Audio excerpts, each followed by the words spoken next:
राष्ट्रवादाचा मुद्दा करून कॉन्ट्रॅक्टरवरती एकाही कॉन्ट्रॅक्टरवरती केलं नाही। आमची सरळ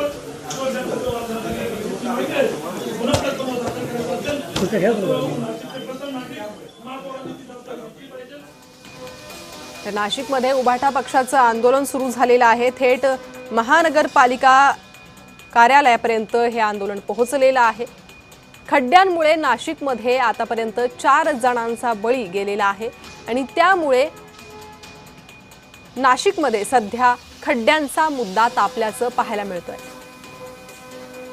थेट पालिकेत जाऊन उभाटाकडून प्रश्न उपस्थित करण्यात येतात। या अपघातांना आणि या मृत्यूंना जबाबदार कोण असा प्रश्न उभाटाकडून उपस्थित करण्यात येतोय।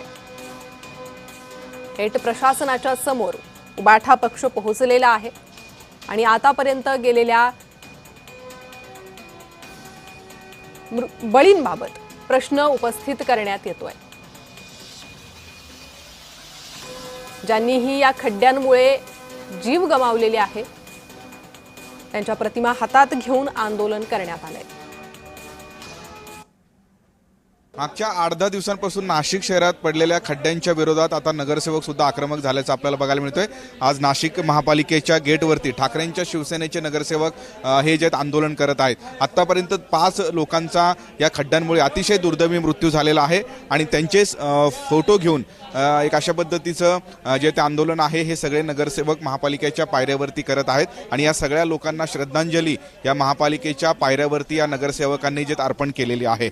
आणि त्या संदर्भात आपण माहिती घेऊयात। माझ्यासोबत नाशिक ठाकरेंच्या शिवसेनेचे महानगर प्रमुख आहेत। आज आपण आंदोलन केलेलं आहे। 5 लोकांचा आतापर्यंत मृत्यू झालाय। खरं तर प्रशासनाला लाज वाटली पाहिजे, सत्तारांना लाज वाटली पाहिजे की तुम्ही 10 लाख रुपये ही किंमत करता एका माणसाची। आज संपूर्ण शहराच्या 4 कोपऱ्यात खड्डे झालेले।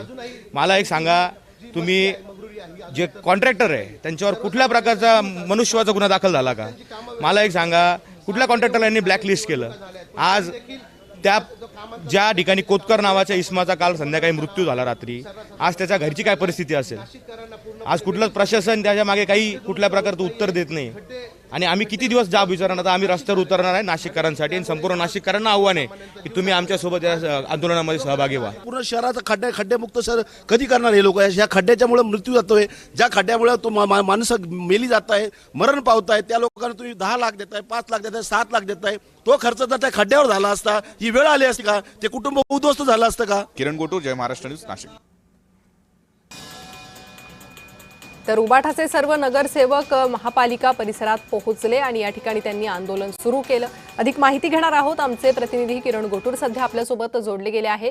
किरण, थेट महापालिकेत उभाटाचा हा मोर्चा धडकलेला आहे। प्रशासनाला जाब विचारण्यात आलेला आहे या खड्ड्यांमुळे झालेल्या मृत्यूंच्या पार्श्वभूमीवर। करिता मागच्या काही दिवसांपासून नाशिक शहरात वेगवेगळ्या ठिकाणी मोठ्या प्रमाणात खड्डे पडलेले आहेत आणि या सगळ्या खड्ड्यांमुळे आतापर्यंत 5 नागरिकांचा अतिशय दुर्दैवी मृत्यू झालेला आहे आणि त्याचा जाब विचारण्यासाठी आज महापालिकेमध्ये ठाकरेंच्या शिवसेनेने हे आंदोलन केल्याचं आपल्याला बघायला मिळतं। नाशिक महापालिकेच्या पायऱ्यांवरती सुरुवातीला हे ठाकरेंच्या शिवसेनेच्या नगरसेवकांनी आंदोलन केलं, जोरदार घोषणाबाजी केली आणि त्याच पद्धतीने जे 5 जणांचा मृत्यू आहे या सगळ्यांना श्रद्धांजली अर्पण करत मोठ्या प्रमाणात हे घोषणाबाजी केली। पुढच्या काही दिवसांमध्ये हे खड्डे बुजवल्यानंतर जनसभा घेऊन महापालिकेसमोर अशा पद्धतीचा इशारा ठाकरे गटाकडून देण्यात आला आणि त्यानंतर आता हे सगळे नगरसेवक महापौरांच्या दालनामध्ये म्हणजे नाशिक महापालिकेच्या महापौरांच्या दालनामध्ये येऊन हे जोरदार घोषणाबाजी करत आहेत। आता दालनामध्ये हे महापौर जे ते अनुपस्थित आहेत, ते इथे हजर नाहीयेत, पण महापौर येईपर्यंत हे आंदोलन अशाच प्रकारे आम्ही सुरू करू आणि महापौर या सगळ्या संदर्भात उत्तर द्या अशा पद्धतीची घोषणाबाजी आहे ते ठाकरे गटाच्या वतीने करण्यात येत आहे आणि लवकरात लवकर हे खड्डे बुजवावे अशा पद्धतीची एक प्रमुख मागणी आहे आणि तीच मागणी घेऊन हे सगळे नगरसेवक ठाकरेंच्या शिवसेनेचे आज नाशिक महापालिकेमध्ये आंदोलन करताना बघायला मिळाले। किरण, त्यामुळे आता या संदर्भात महापौर काय आश्वासन देतात ते पाहणं महत्त्वाचं आहे। धन्यवाद या सविस्तर माहितीसाठी।